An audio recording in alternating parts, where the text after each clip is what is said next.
Next होता है कि पढ़ेंगे हम लोग पोटेंशियल एनर्जी ऑफ स्प्रिंग। एक स्प्रिंग का पोटेंशियल एनर्जी क्या होगा आपको कैलकुलेट करना है। What is the potential energy of A spring. देखिए स्प्रिंग सब लोग देखे ही हैं।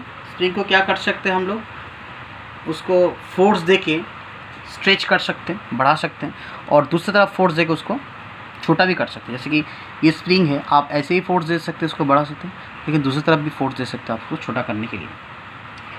तो अगर आप किसी बॉडी के ऊपर किसी स्प्रिंग में यहाँ पे एक ऑब्जेक्ट रखा है, सब्जेक्ट लेकर आप उसको इस तरफ फोर्स दे रहे हैं, that is applied force, external applied force. तो उस अप्लाइड फोर्स होने के लिए उसका जो इनिशियल पोजीशन था, सपोज यहाँ, वहाँ से ये एक्स डिस्प्लेसमेंट हो रहा है। तो मतलब जितना भी डिस्प्लेसमेंट होगा आपको उससे उतना ज़्यादा फोर्स देना पड़ेगा। मतलब डिस्प्लेसमेंट के साथ फोर्स क्या होगा, प्रोपोर्शनल होता है ना, ये प्रोपोर्शनल एक्स है। अब जब भी इस बॉडी को छोड़ देंगे, फोर्स मतलब हटा देंगे, ले लेंगे, उठा लेंगे, तो वहाँ पे एक फोर्स उस बॉडी को इनिशियल पोजीशन की तरफ लेके आएगा। That force is called restoring force. The force which is equal to the applied force. Restoring force F S here, it is spring force. Spring के अंदर ये फोर्स ग्रो हो रहा है। जितना ज़्यादा आप फोर्स दे रहे हैं उतना ज़्यादा यहाँ पे एक फोर्स इस तरफ ग्रो हो रहा है, जो कि आप ये फोर्स हटाने से ये इस तरफ उसको लेके आएगा। So F is equal to minus of F S. So F S also proportional to minus X, you can write from here. So F is equal to kx. In other words, F is equal to minus kx. K is the spring constant, or it may be spring force constant. Actually, it is the force constant. It may not be spring. It may be a single wear, but then also the formula is valid here. तो आप जो ये x displacement किया है उसके लिए आपको work done करना पड़ता है। देखिए ये जो x डिस्प्लेसमेंट हुआ है वो झट से नहीं हुआ है। छोटा सा अगर एक डिस्प्लेसमेंट लेते हैं dx, उसके लिए आप उसको अगर फोर्स दे रहे हैं f, तो आपको जो वर्क डन करना पड़ेगा वो dw, that is f into D x. F की जगह बैठा रहे kx into D x. X is any point, x is any position, any displacement. So total work done क्या होना है, ये प्रोसेस है, बाय इंटीग्रेशन प्रोसेस से आप टोटल एनर्जी कैलकुलेट कर रहे हैं, टोटल वर्क डन कैलकुलेट कर रहे हैं। यही उसके अंदर पोटेंशियल एनर्जी एज स्टोर होगा। सो 0 टू x kx dx आप इंटीग्रेशन करते हैं तो उसको kx स्क्वायर बाई 2 होता है, half kx square. So potential energy u is equal to half kx square. It is the potential energy of the spring. किसी spring का डिस्टेंस अगर आप x बढ़ाते हैं, x डिस्प्लेस करते हैं इनिशियल पोजीशन से, तो इक्विलिब्रियम पोजीशन से, तो उसके अंदर जो पोटेंशियल एनर्जी जमता है, पोटेंशियल एनर्जी वो उसके अंदर जो ग्रो करता है, that is equal to half kx square. अब थोड़ा ध्यान से देखिएगा, ये वाला जो डिस्कस करने जा रहे हैं हम लोग, ये जो स्प्रिंग है, स्प्रिंग का इनिशियल पोजीशन एक है, spring potential and kinetic energy हम डिस्कस कर रहे हैं।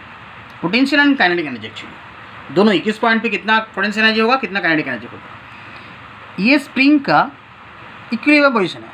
आप उसको कोई फोर्स दिए भी नहीं, इस तरफ भी नहीं दिए, इस तरफ भी नहीं दिए, no force, that is displacement is equal to 0, equal to 0 इस पोजीशन पे था। अब बॉडी को आप एक फोर्स दे रहे हैं एफ, उसके वजह से देखिए ये स्प्रिंग फाइनली यहाँ तक जाएगा, मतलब उसका जो मैक्सिमम डिस्प्लेसमेंट होगा दैट इज एक्सएम, मतलब यहाँ से यहाँ तक एक्सएम है। मैक्सिमम डिस्प्लेसमेंट जो है वो एक्सएम है। पोटेंशियल एनर्जी क्या होगा तब, potential energy at maximum displacement क्या होगा, U is equal to half kx square, that is maximum. लेकिन जब उस पॉइंट पे लेके गए हैं, देखिए वहाँ पे वेलोसिटी नहीं था, आप तो उसका पकड़े हुए हैं ना, तो काइनेटिक एनर्जी क्या होगा उसका 0 है, क्योंकि वेलोसिटी उसका 0 है। उल्टे डायरेक्शन में अगर आप फोर्स देते हैं एफ इस तरफ, तो ये भी डिस्प्लेसमेंट जो होता है दैट इज इस पोजीशन बोल रहे हैं x equal to minus X M, जो डिस्प्लेसमेंट है वो एक्सएम ही है ना। तो दोनों केस में ही पोटेंशियल एनर्जी जो होगा हाफ kx स्क्वायर होगा। टोटल एनर्जी तब क्या होगा हाफ kx स्क्वायर, क्योंकि काइनेटिक एनर्जी नहीं है। तो ये जो माइनस एक्सएम और प्लस एक्सएम के बीच कोई भी पॉइंट हो सकते हैं, तो कोई भी पॉइंट हम लिए कि x at any position x में क्या कर रहे हैं, जिसका पोजीशन है माइनस एक्सएम से बड़ा है और प्लस एक्सएम से छोटा है, मतलब इन दोनों के बीच में है। तो उस पॉइंट पे पोटेंशियल एनर्जी क्या है ना, half kx square normal formula है, और काइनेटिक एनर्जी सोचिए कि हाफ mv स्क्वायर है।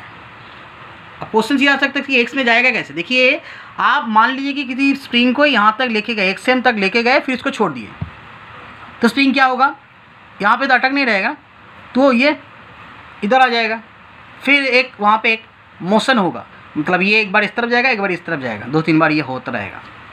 तो मतलब आप यहाँ पे आके उसको छोड़ दे रहे हैं। जब वो इस पोजीशन पे गए हैं तब उसके अंदर जो पोटेंशियल एनर्जी है वो हाफ के एक्स स्क्वायर है, और जो काइनेटिक एनर्जी है वो हाफ एम वी स्क्वायर है। हम सोच रहे हैं कि उस पर वेलोसिटी वी है, सो टोटल एनर्जी क्या है ना, half K X square plus half M V square. तो एक्स पॉइंट पे total energy half K X square plus half M V square है, लेकिन वो किसके साथ इक्वल होगा, जो आप टोटल एनर्जी यहाँ पे दिए है ना उसके अंदर, वो है potential energy. Total potential energy बोले और टोटल एनर्जी बोले, दोनों ही सेम है, क्योंकि वहाँ पे काइनेटिक एनर्जी जीरो था, that is equal to half K X M square. तो यहाँ पे एनर्जी कंजर्वेशन से आपको क्या मिल रहा है कि ये जो एनर्जी था एक्स पॉइंट पे, माने एनर्जी एक्स पॉइंट पे जो हो रहा है वो इक्वल टू क्या होगा ना, energy at X M. So that is half K X M square is equal to half K X square plus half M V square. So from here half cut जाता है, तो M V square equal to K X M square minus K X square, K common लेते हैं तो X M square minus X square, तो K by M उसका root कर देंगे तो वी आएगा के बाई एम ब्रैकेट के अंदर X M square minus X square whole root, ठीक है ना। एट इक्विलिब्रियम पोजीशन क्या होता है ना, इक्विलिब्रियम पोजीशन मतलब जहाँ पे एक्स इक्वल टू जीरो है, यहाँ पे डालिए, यहाँ पे डालने से क्या होगा, देखो एक्स इक्वल टू जीरो डालने से क्या होगा, ये एक्स एम स्क्वायर होता है रूट, तो रूट के बाहर चला जाएगा एक्स एम, रूट के अंदर क्या रहेगा K by M X M, root के अंदर के बाई एम एक्स एम बाहर है, एक्स एम रूट के अंदर के बाई एम। सो देखिए अदर वे कैलकुलेशन करके वहाँ पे यू इजिकल टू क्या है, जीरो है, क्योंकि कोई डिस्प्लेसमेंट नहीं है इक्विलिब्रियम पोजीशन में। काइनेटिक एनर्जी क्या होगा, वहाँ पे मैक्सिमम होगा, क्योंकि वेलोसिटी वहाँ पे मैक्सिमम होगा, that is half M V max square M square, that is equal to half K X M square. So वहाँ से देखिए वी एम इजिकल टू क्या आ रहा है, रूट अंडर के बाई एम एक्स एम। हमने क्या बोला आपको, इस पॉइंट से इस पॉइंट पर आप डायरेक्ट आ सकते हैं, अगर आप यहाँ पे एक्स का जीरो बैठा देंगे तो देखिए ये आ जाता है। सो मतलब हम ये बोलना चाह रहे हैं कि स्प्रिंग का अगर आप ऐसे खींच रहे हैं इसको, फाइनली यहाँ तक खींचे हैं फिर छोड़ रहे हैं, तो क्या होगा, यहाँ पे जब आप यहाँ तक लेके आए उसको फोर्स देके, यहाँ पे पोटेंशियल एनर्जी मैक्सिमम है, काइनेटिक एनर्जी मिनिमम है, जब उसको छोड़ रहे हैं तो क्या हो रहा है, जब ये पॉइंट क्रॉस करेगा तो उसका पोटेंशियल एनर्जी मिनिमम हो जाएगा, जीरो हो जाएगा, काइनेटिक एनर्जी मैक्सिमम होगा, फिर इस तरफ जाएगा तो वहाँ पे काइनेटिक एनर्जी फिर जीरो होगा, पोटेंशियल एनर्जी क्या हो जाएगा, मैक्सिमम हो जाएगा। ग्राफ देखिए थोड़ा, ये जो ग्राफ है वो काइनेटिक एनर्जी क्या है, देखिए प्लस एक्स एम में काइनेटिक एनर्जी जीरो है, माइनस एक्स एम में काइनेटिक एनर्जी जीरो है, लेकिन प्लस एक्स एम में पोटेंशियल एनर्जी क्या है, यहाँ तक है, मतलब मैक्सिमम, माइनस एक्स एम में पोटेंशियल एनर्जी मैक्सिमम। ये वाला जो है ये पोटेंशियल एनर्जी का ग्राफ है, और ये जो है उल्टे करके that is for kinetic energy, और ये जो है it is for the total energy E, ठीक है। हमने 2 पॉइंट यहाँ पे सिलेक्ट किए हैं, मैंने 2 पॉइंट मिला हम लोगों को क्रॉसिंग पॉइंट, जहाँ पे पोटेंशियल एनर्जी जो है काइनेटिक एनर्जी वही है, सेम है। तो वो पोजीशन आप अगर कैलकुलेट करना चाहते हैं, देख रहे हैं कि वो है minus X M by root 2 और ये होगा plus X M by root 2, मतलब उस पॉइंट पे जहाँ पे पोटेंशियल एनर्जी और काइनेटिक एनर्जी सेम होता है, वहाँ पे कौन सा पोजीशन पे वो होगा, ये रिज़ल्ट आएगा, ये आप कैलकुलेट करके देख सकते हैं।